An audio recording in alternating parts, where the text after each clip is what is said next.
Hi, what would a school report type thing written about your contract say? Would it get a good grade? Would it get a pass? Would it get a fail? So let's have a look at some of the topics that you might want to deal with in your contracts. English. Is the English in your contract accurate, brief and clear?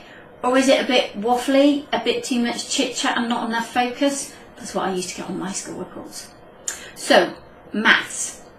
Do the maths add up? Do the figures add up? My friend Leonie had a consultancy agreement, and when you tallied up all the different payments across the different months, it didn't make the figure at the bottom. Just that mistake could have cost her thousands of pounds. So check the maths. Does it add up? French. Well, we don't need force majeure in our contracts, so you can get rid of the French. Latin. We don't need Latin in our contracts, so you can get rid of ab initio and mutatis mutandis and all those kind of Latin phrases, beloved of lawyers. Whatever you do, do not copy Latin or French into a contract. It's just not worth it. History. Have you used what's happened to you in the past as a basis for writing a contract for the future? My friend Steve Houghton Burnett talks about the fact that the extent of your paranoia can be measured by the length of your contract. You shouldn't write contracts based on the history of what's happened in the past. Each client is different. Trust them. Only a very small proportion will ever take advantage of a simple contract. So draft it for the people that won't take advantage. How about cookery? Well, there's not much cookery in a contract, although I have done an analogy between baking cakes and contracts, because cakes need 4 simple ingredients: butter, sugar, eggs and flour, and contracts need 4 simple ingredients: scope, terms, aims and risks.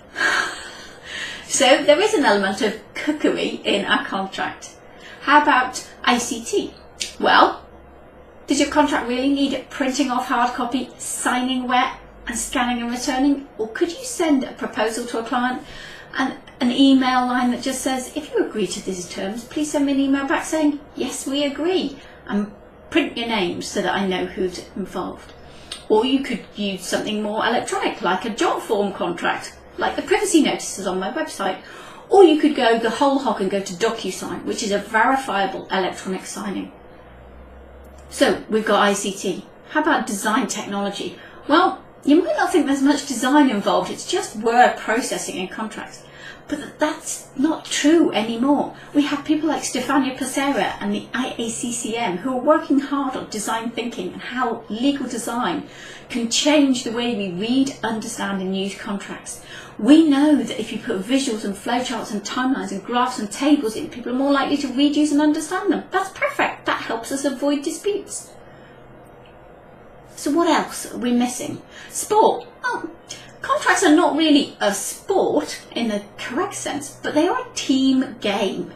You see, we both have to be heading for the same result, have the same ideas. We're not actually on opposing teams when we're looking at a contract, we're working together in the same direction. So there is an element of sportsmanship behaviours in contracts. So does your contract reek of sportsmanship?